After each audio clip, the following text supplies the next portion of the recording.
Bonjour à tous, Monsieur le Président, Messieurs les Présidents, puisque nous en avons deux, les doyens, les collègues, à la fois enseignants et personnel administratif de l'ICES. J'espère qu'ils auront répondu à notre invitation, puis aussi à tous ceux qui ne sont pas étudiants ici ou qui l'ont été. Merci d'être venus nombreux. Alors je sais bien que les étudiants de deuxième année n'ont pas eu vraiment le choix, mais on va essayer de faire en sorte qu'ils ne le regrettent pas.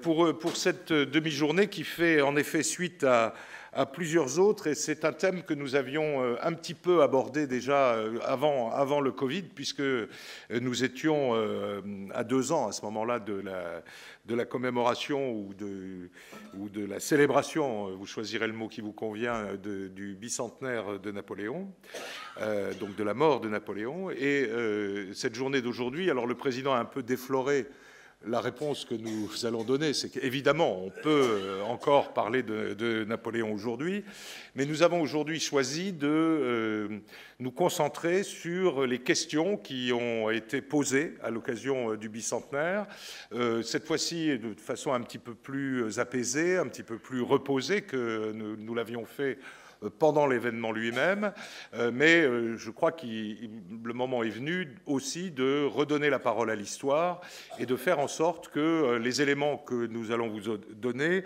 vous aident un peu à comprendre la richesse, l'intérêt, l'actualité même éventuellement de cette période napoléonienne. Alors je dois introduire cette journée, mais d'abord en vous présentant les excuses de Pierre Branda qui devait intervenir sur la question de l'esclavage ce matin. Alors il ne sera pas là, je vais le remplacer, mais je dois vous avouer que comme Pierre est tombé malade avant d'avoir préparé son intervention, je vais être obligé d'improviser un petit peu sur ce thème de l'esclavage, enfin une improvisation un petit peu préparée quand même, mais qui n'aura pas peut-être la profondeur, l'intensité de ce que Pierre vous aurait présenté, puisqu'il est un des très bons spécialistes de cette question.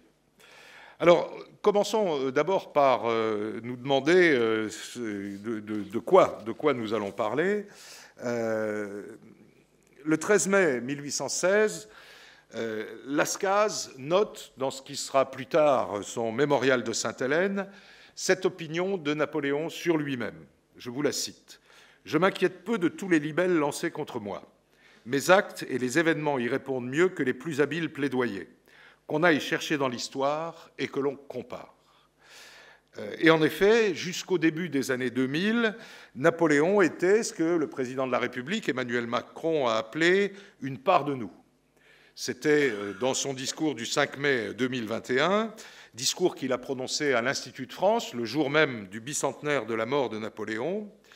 Et c'est vrai, pour ma génération, peut-être un peu pour celle du dessus, sans problème, Napoléon est en nous. Napoléon a fait partie de notre base culturelle, de notre base d'éducation. Et je ne parle pas ici, d'ailleurs, quand je dis Napoléon est en nous, je ne parle pas seulement de ce que nous avons appris à l'école, de ce que nous avons pu lire, de ce que nous avons pu saisir de l'épopée par l'architecture, par les monuments, et évidemment ici à La Roche-sur-Yon, nous sommes au premier plan. Je ne parle pas seulement de savoir, mais je parle aussi d'un phénomène, d'une œuvre qui est en nous parce qu'elle influence ce que nous sommes, ce que nous pensons et la façon dont nous agissons dans de nombreux domaines, y compris dans les domaines quotidiens. Parce que Napoléon, que ce soit avec le Code civil et d'autres institutions, a voulu créer dans notre société ce que lui-même appelait une identité de mœurs fondée et qui finalement sont restées jusqu'aux dernières années au cœur de notre projet de bien vivre ensemble en concitoyens. Alors on le doit d'abord, et évidemment, au Code civil. Dans le discours introductif du Code civil de Portalis, que tout le monde devrait aller lire plusieurs fois, et notamment les parlementaires actuels, celui-ci décrivait le Code comme la source des mœurs, la garantie de la paix publique et particulière qui devait atteindre chaque individu et se mêler aux principales actions de sa vie. Même réformé, même chamboulé sur certains points, ce Code civil reste tout de même, il conserve encore ce rôle d'ossature et il a conservé, pour une bonne part, sa philosophie d'origine. Parce que le Code n'est pas un chapelet d'articles, il n'est pas une compilation de lois, mais il est véritablement une réflexion sur ce que doit être la société, ce que doivent être les rapports entre les citoyens qui composent cette société. Et aujourd'hui, malgré tous les changements qui ont été apportés et qui ont été imposés au Code civil, ce Code continue à affirmer l'égalité des citoyens, à la fois devant la loi, mais dans leur rapport intercitoyen, si je peux dire. Il continue à affirmer la non-confessionnalité de l'État, qui est la base de ce qu'on appelle la laïcité. Il continue à définir les règles de l'état civil, encore que là aussi nous sommes en chemin de grands changements, mais en ce qui concerne par exemple les règles de succession, la liberté contractuelle, alors mis à part évidemment la grande réforme d'il y a 2 ou 3 ans, mais dans l'ensemble les choses n'ont pas changé, tout ça est resté pratiquement intact par rapport à ce que le Code était le jour de sa promulgation, le 21 mars 1804. Je le rappelle toujours, sur les 2281 articles d'origine du Code, à peu près la moitié sont en vigueur encore aujourd'hui dans les termes qui étaient ceux de 1804. Comme je le dis aussi parfois, nous sommes un peu, vis-à-vis de l'œuvre napoléonienne comme M. Jourdain, nous faisons du Napoléon tous les jours sans le savoir. Nous avons aussi hérité de lui l'organisation de l'État, de son administration, de ses finances publiques, de l'organisation judiciaire, du maillage des chambres de commerce, d'agriculture, l'organisation des enseignants en un seul corps, sinon en un seul esprit, la prééminence du droit du sol en matière de nationalité. Et puis, dans la vie de tous les jours, nous lui devons plus prosaïquement les pompiers de Paris, l'internat des hôpitaux, le numérotage des rues, etc. Le fait d'enterrer nos morts à 6 pieds sous terre date aussi de l'époque napoléonienne. Napoléon appelait ça les nœuds indissolubles de nos institutions nationales. Ces nœuds n'ont pas encore été dénoués, n'ont pas encore été dissous, même si, évidemment, nous sommes en droit de nous inquiéter sur le tour que prennent des réformes échevelées comme celles que nous vivons en ce moment.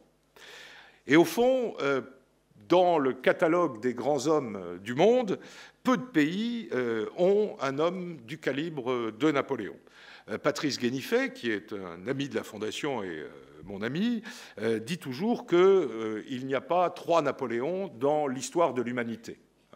Ça a été véritablement un homme qui savait tout faire, qui voulait tout faire et qui pouvait tout faire, comme le disait Sieyès au moment de son accession au pouvoir. Pour Hegel, vous le savez, il était même l'âme du monde, le monde vibrant sous son impulsion, au carrefour de l'Ancien Régime et d'une époque nouvelle, ce qui fait aussi un des grands intérêts de cette période napoléonienne, qui n'est pas d'ailleurs, sans rappeler à certains égards, celle que nous vivons aujourd'hui, à un moment où une légitimité que nous croyions immuable, celle du système représentatif, est en train de lutter contre une nouvelle forme de légitimité. Je dis parfois que nous sommes un peu comme ces hommes de l'Ancien Régime qui ne comprennent pas ou ne veulent pas comprendre que les choses changent peut-être de façon irréversible par rapport à ce en quoi nous avons toujours cru. Dans un discours au Conseil d'État, Napoléon disait que son œuvre consistait à jeter sur le sol de France des masses de granit susceptibles de stabiliser une société qui était composée depuis la Révolution de grains de sable non reliés entre eux.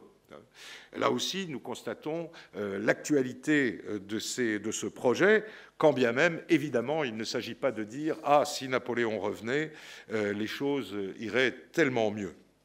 D'ailleurs, au risque de décevoir certains d'entre vous, il ne reviendra pas.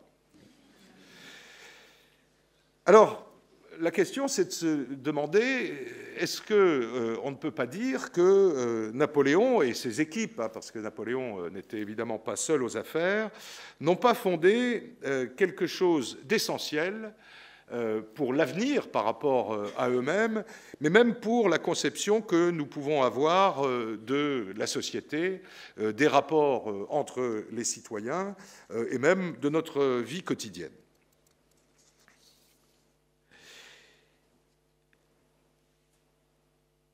On constate aujourd'hui que, en dépit de tous ces changements, en dépit de toutes ces réformes en cours ou à venir, en dépit finalement d'une direction politique qui n'a pas de colonne vertébrale, certains diraient qu'elle n'est pas finie, nous avons malgré tout entre les mains un système solide, un système qui a été certes fondé il y a 200 ans, mais qui, on vous le dira sans doute au fur et à mesure de cette matinée, un système qui a montré aussi sa souplesse parce qu'il a su s'adapter, il a su accepter des changements qui étaient au fond assez irréversibles.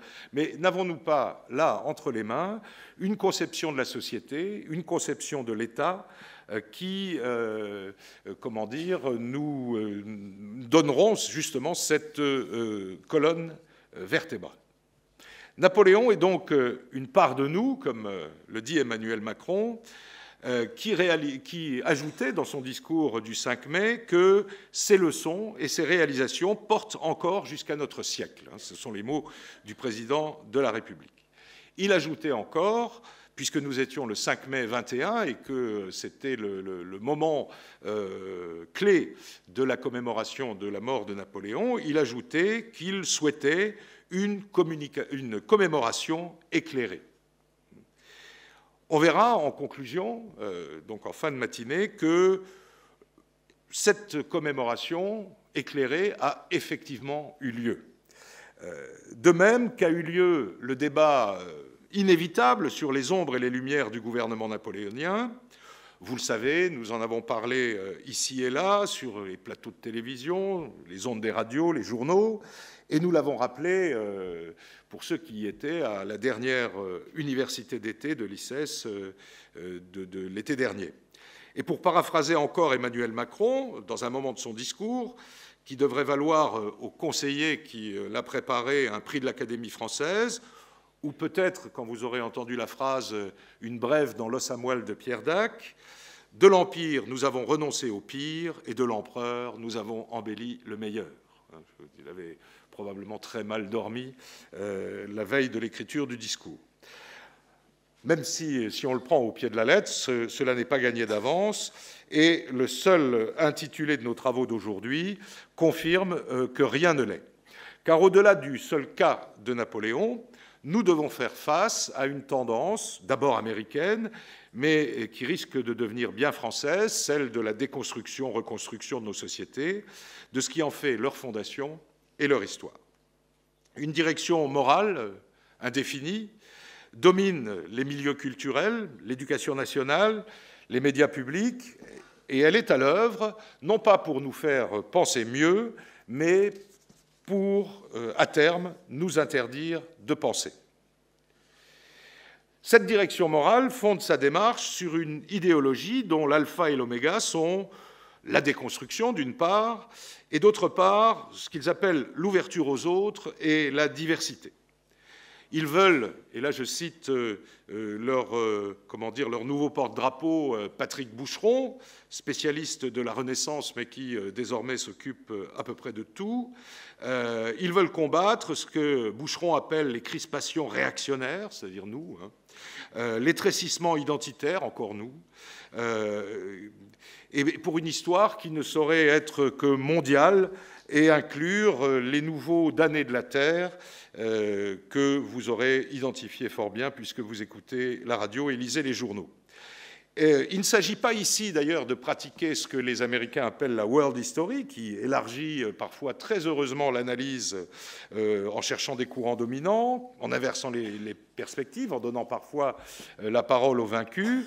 Le but réel de cette école est parfaitement hexagonal, au point qu'il laisse sans voix au-delà de nos frontières, et on l'a vu au moment du bicentenaire de Napoléon, où l'étranger s'étonnait de nos débats intérieurs sur faut-il ou ne faut-il pas commémorer. Selon la vision de nos déconstructeurs, la France ne serait qu'une petite chose, presque artificielle, tant en regard des courants planétaires que d'événements plus secondaires, mais qui dévoilent à eux seuls une espèce d'imposture nationale. Le spectre est large, on en conviendra, mais c'est la moindre des choses pour ces théories qui se proclament globales. L'interprétation du passé doit être désincarnée, sauf à mettre sur le devant de la scène des anonymes représentatifs de tous les malheurs négligés du monde. Un migrant préhistorique tuant le temps en peignant le plafond de sa grotte, un tailleur de pierre du Moyen-Âge, un cultivateur des temps modernes, un travailleur de la révolution industrielle, un colonisé écrasé d'injustice, un poilu obligé d'aller à la boucherie. Et de même qu'il n'y a pas de grandes dates ou de grands hommes, et pas même d'individus qui, par leur action et leur volonté, auraient pu influencer la marche des temps, les conclusions de ces déconstructeurs dépassent même aujourd'hui les conclusions marxistes qui eurent leur heure de gloire en chantant que seul le peuple et les prolétaires font l'histoire. Cette conception n'a même plus cours. Le sort des minorités sous-estimées, surtout si elles ont été opprimées par les grands mâles blancs hétérosexuels, suffit à tout expliquer. Tout ce qui n'est pas racisé, genré, désoccidentalisé doit être rejeté aux marges en attente d'être relégué au rayon des impostures du vieux monde des oppresseurs, duquel nous sommes collectivement et historiquement responsables. Car ce ne sont pas les individus qui sont racistes, homophobes ou je ne sais quoi d'autre, ce sont les sociétés entières, forme absurde d'un universalisme réduit à ses travers, et au travers des crimes que nous aurions tous commis par descendance. Un policier noir devient un faux noir, un complice des dominateurs, un gay non militant est un traître à la cause, un mâle blanc est forcément l'oppresseur de sa conjointe, et, comme moi, un luxembourgeois d'origine, l'héritier des négriers, quand bien même mes ascendants n'ont vu la mer pour la première fois qu'en 1950. Voici donc venue une nouvelle révolution culturelle où, finalement, comme celle de Mao, et je regrette l'absence de Stéphane Courtois, nous devrions dénoncer nos arrière-arrière-grands-parents et faire pénitence, à présent même en posant un genou à terre. Qui plus est, comme l'écrivait déjà Jean-François Revel en 1999, ces idéologues nihilistes, je le cite, agissent par la terreur, non par la raison. Ils se proposent non de servir, mais d'asservir ceux qu'ils visent à enrôler. Napoléon s'est vu et se voit encore aujourd'hui, quoique un peu moins depuis le bicentenaire, appliquer ce traitement. Sa trace unique sur notre histoire, sur notre identité, presque, je vous le disais tout à l'heure, sur notre intimité, empêche certains de le laisser dormir en paix dans son tombeau des Invalides et de bénéficier tranquillement, librement de sa postérité. Ils enragent évidemment qu'il reste un des personnages préférés des Français, avec Louis XIV, De Gaulle et Simone Veil, mais Simone Veil sortira du classement dès qu'une autre personne sera à la mode. Ils l'accusent de tous les maux, se moquent de la dévotion qu'il suscite dans certains milieux associatifs, ils se moquent de la reconstitution historique, par exemple, ce que nous appelons ici l'histoire vivante. En politique intérieure, évidemment, Napoléon représente tout ce qu'il déteste, l'autorité de l'État, la primauté de l'intérêt général, l'unité nationale, l'ordre public, les hiérarchies, y compris les hiérarchies qui découlent du mérite, alors qu'elles devraient finalement être naturellement et glorieusement acceptées, pour stigmatiser son ambition démesurée en politique extérieure, en négligeant pour les besoins de la cause l'histoire, la réalité des relations internationales, la géopolitique, parce qu'ils ignorent, on ne peut même pas dire qu'ils feignent d'ignorer, que les rapports de force, les rivalités anciennes et la géopolitique sont presque tout, tandis que l'idéologie en matière internationale n'est rien. Si l'on osait, on dirait que ces gens qui rejettent ensemble le réalisme et les Lumières, les remplacerait volontiers par l'universalisme au masque généreux de l'extrême gauche mondialisée et de ses alliés objectifs, les bobos de nos grandes villes. Pas moi. Les plus militants, à qui des médias complices tendent le plus volontiers leur micro, accompagnent leur guerre idéologique, et n'en doutons pas subversive, d'une rengaine qu'ils veulent faire passer pour le dernier tube à la mode. Il faudrait enfin avoir le courage de regarder notre histoire en face, de la revisiter.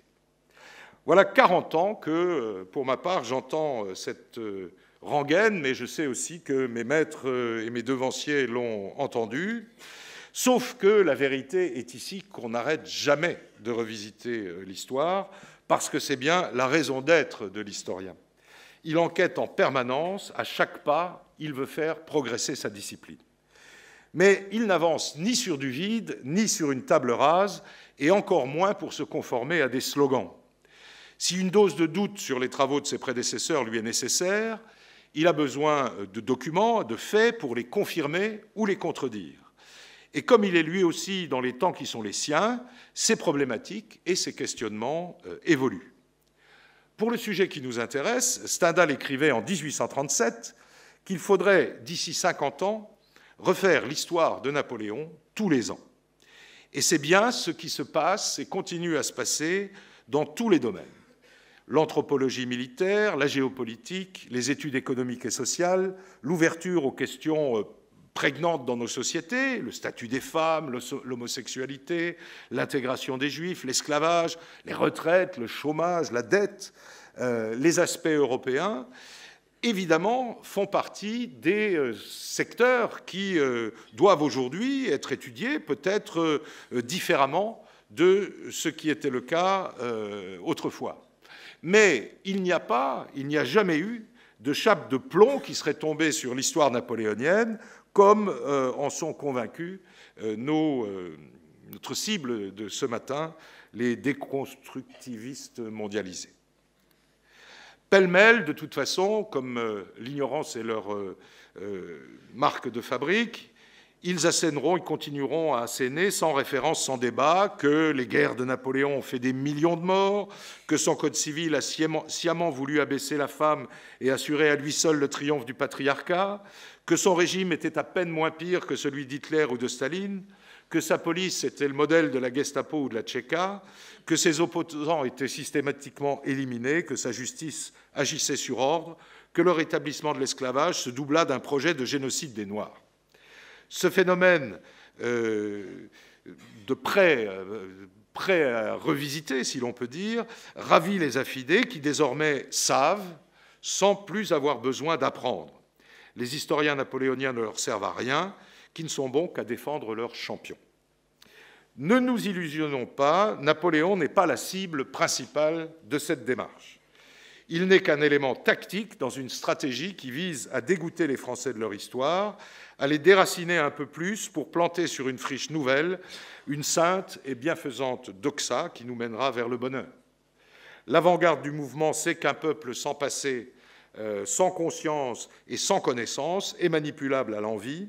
Leurs alliés, y compris dans l'université, sont semblables aux idiots utiles, victimes du totalitarisme, léninisme, et ils seront broyés comme les autres si ces thèses triomphaient. Ils les laissent faire, tandis que les timorés, y compris haut placés, devancent leurs désirs. Je vous le disais tout à l'heure, la critique, c'est le métier de l'historien. Et le wokisme, l'indigénisme et les études de genre sont la négation de notre métier. Nous avons voulu ce matin rappeler que face à ces non-sciences, notre spécialité en est une, que notre capacité de critique s'accompagne aussi d'une capacité de réflexion. Et encore, que nous n'avons pas peur non plus du débat. Au fond, ici, dans notre chère école universitaire qui nous apprend l'audace d'être libre, n'ayons pas peur, comme le proclamait le saint qui a donné son nom à notre bibliothèque. Alors nous allons, parmi toutes les questions qui fâchent, que je vous ai un petit peu énumérées au fur et à mesure de cette introduction, nous allons donner la parole à des historiens pour qu'il vous fasse le point sur ces questions qui fâchent. Évidemment pas pour vous inculquer un napoléonisme militant, mais simplement pour vous donner des éléments de réflexion qui vous permettront ensuite, à vous, de vous faire une opinion. Alors pour cela, nous avons demandé à des spécialistes de chacune des questions de venir exposer devant vous, de faire un petit peu le point sur tout cela. Et on commencera ce matin par deux sujets. Le premier que nous avons intitulé « Napoléon, mauvais genre ?» point d'interrogation, ou « Le statut de la femme », vous sera présenté par Jean-Philippe Ray.